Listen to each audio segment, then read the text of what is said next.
చిన్న పిల్లలైనా నా యుద్ధకు రానియుడని రమేశ్ చెప్పెను.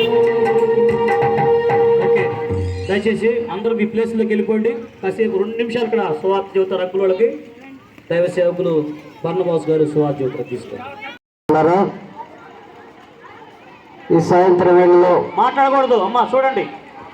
ఈ రీతిగా చిన్న బిడ్డలతో ప్రొఫెషన్గా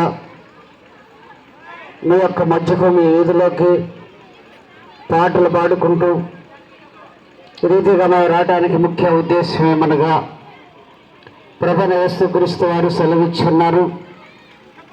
మీరు సర్వలోకానికి వెళ్ళి సర్వ సృష్టికి నా రాజ సువార్తను ప్రకటించండి అని ప్రభు చెప్పాడు. ఆ మాట ప్రకారము చిన్న బిడ్డలుగా ఈ రీతిగా మీ మధ్యకు వచ్చి పాటలు పాడుకుంటూ ప్రొఫెషన్గా మీ మధ్యకు వచ్చిన్నాం. ఇప్పుడు ఒక పాట పాడుకుంటూ వచ్చి ఉన్నాం. మార్పు చెందితేనే కానీ పరలోక రాజ్యము, మార్పు చెందకుండా పరలోక రాజ్యం లేదని పాట పాడుకుంటూ వచ్చాం. ప్రభువైన యేసుక్రీస్తు వారు 2024 సంవత్సరాల క్రితము ఈ భూమి మీద ఉన్నప్పుడు యేసు వారి దగ్గరకు